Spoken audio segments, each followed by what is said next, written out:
साल तो देख हमने ही हो गए, छोटे छोटे से हम भी छोटे छोटे से देखने लग गए थे, उससे भी पहले का ही है, कम से कम 40-50 साल तो हो गए उस मंदिर में। लेकिन जो इसकी है भाई, सबकी इच्छा पूरी हो जो भी आ रहा है, बाकी श्रद्धा है बाबा का। तो आप सभी श्याम प्रेमियों को लेकर चलते हैं 5600 वर्ष पुराने महाभारत काल के उस एक कड़ी से, जिसमें बर्बरीक ने अपने शीश का दान दिया था। जहां दिया शीश का दान वो भूमि सिसला धाम। तो मान्यताओं के अनुसार इस धाम में माना जाता है कि वीर बर्बरीक ने अपने शीश का दान दिया था। आपने कलयुग के दौरान तो सुना होगा कि बाबा श्याम खाटू नरेश खाटू धाम के बारे में, लेकिन कैथल हरियाणा में ये स्थान है जहां पर वीर बर्बरीक ने अपने शीश का दान दिया था और बना था बाबा श्याम। तो ये बात महाभारत काल की है, जब वीर बर्बरीक अपनी परीक्षा पूरी करके सिसला धाम, मतलब कि जो इस गांव का नाम पहले ढिंडार था, दंडक ऋषि कांड, यहाँ पर आए थे और शिक्षण भगवान से भेंट हुई थी ब्राह्मण के भेष में। तो ब्राह्मण के भेष में शिक्षण भगवान ने इन्होंने का शीश मांगा गया था, तो वीर बर्बरीक ने अपना शीश का दान दिया और गांव का नाम हो गया शीशला।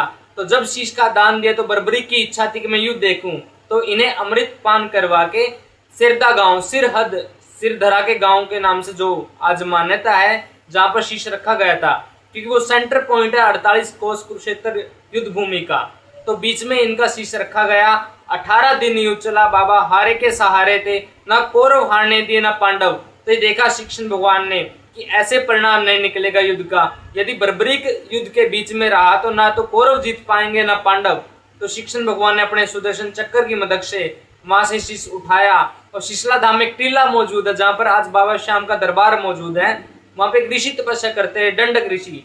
तो उनकी गोद में वो शीश आया और आकाशवाणी हुई, हे मुनिवर, इसको लेकर आप भूमिगत हो जाएं। तो भूमिगत हो गए तो पांडव युद्ध जीत गए, पांडवों में घमंड हो गया। तो उनका घमंड तोड़ने के लिए शिक्षण भगवान 5 पांडवों के साथ यहाँ पर आए और पूछा बर्बरीक से, बर्बरीक तूने युद्ध में क्या देखा? तो बर्बरीक ने बताया हंसते हुए कि शिक्षण भगवान को कि महाभारत में था ही कुछ नहीं, मैंने तो आपका चक्कर और द्रौपदी माँ का खप्पर देखा। कौरव पांडव तो पहले ही हारे हुए थे, ये तो लीला आपकी थी और आप ही लड़ रहे थे युद्ध और आप ही जीत रहे थे। तो खुश होकर शिक्षण भगवान ने उन्हें वरदान दिया था, कलयुग में तुम्हें श्याम नाम से खाटू में पूजा जाएगा, कि शीश तो तेरा होगा, ये श्याम नाम मेरा हो जाएगा। और आज कलयुग के दौरान इन्हें वरदान मिला था कि जैसे जैसे कलयुग बढ़ेगा वैसे वैसे हर घर में तेरी पूजा होगी। और आज जैसे जैसे कलयुग बढ़ रहा है, बाबा श्याम की मान्यता और चमत्कार दिन प्रतिदिन बढ़ते जा रहे हैं, क्योंकि एक कलयुग के देवता हैं बाबा श्याम, हारे के सहारे हैं। आज के समय में लोगों ने बहुत सी भ्रांतियां फैला दी है बाबा श्याम के बारे में, कि लोगों ने ऐसे बना दिया कि इनकी दाढ़ी मुछ है, नहीं है। कोई बोलता है कि इनके घोड़े की सवारी लीला घोड़ा है, कोई बोलता है वाइट घोड़ा है। तो मैं आपको बता दूं, जब बाबा श्याम ने शीश का दान दिया तो इनकी आयु 14 वर्ष थी, बाल अवस्था थी, और बाल अवस्था के दौरान इनके दाढ़ी मूछ नहीं थे। क्योंकि देखो, अपने सनातन धर्म के अनुसार ना तो शिक्षण भगवान के दाढ़ी मूछ है, ना श्री राम जी के दाढ़ी मूछ है। और खाटू में जो शीश विराजित है बाबा श्याम का, शालिग्राम शिला से निर्मित, ना उसमें दाढ़ी मूछ है। आज के समय में मूर्तिकारों ने दाढ़ी मूछ बना दी, क्योंकि इसका मेन कारण है कि बाबा जब प्रकट हुए राजस्थान के अंदर हुए, तो राजस्थान में एक पीर है रामदेव सा के नाम से, तो उनकी बड़ी मान्यता है राजस्थान के अंदर। तो जब शुरू में बाबा प्रचलित हुए तो राजस्थान की भी एक प्रकार से घोड़े की सवारी और उनकी भी शीश की पूजा होती है। तो लोगों ने मिस अंडरस्टैंडिंग के कारण वो दाढ़ी मूछ वहाँ से यहाँ फिक्स कर दी, और आज बाबा श्याम के भी दाढ़ी मूछ लोगों ने बना दी। और आज लोग पता नहीं कहीं कहीं दाम बनाते जा रहे हैं कि बाबा का शरीर यहाँ पे है या वहाँ पे है। लेकिन महाभारत काल को माना जाए और पढ़ा जाए स्कंद पुराण में, तो इनके शरीर को अग्नि दे दी गई थी और बाबा श्याम के शीश को ही अमृत पान करवाया गया था। स्कंद पुराण के अनुसार तो इन्होंने शीश का दान भी नहीं दिया था, वो तो शिक्षण भगवान ने काटा गया था। और देखो, काफी ज्यादा भ्रांतियां फैला दी गई। बाबा श्याम भाव के भूखे हैं, जो भी इनके दर पे आता है कभी खाली नहीं जाता है। और शिशला धाम की एक खास बात है, कोई भी श्याम प्रेमी कितनी दूर से चल के आए, बाबा के आगे नतमस्तक होए और अपनी मनोकामना रखे, तो बाबा श्याम घर जाने से पहले अब उनकी मनोकामना पूरी करते हैं।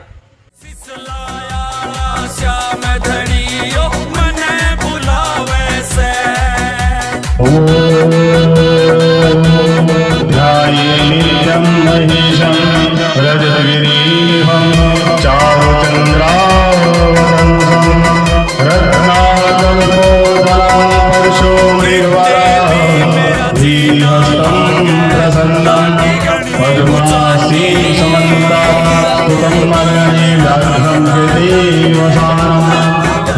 स्वामी विश्वबीजनिखिलभयहरं पञ्चनयनं त्रिनेत्रं भगवते श्रीशां सदाशिवाय नमो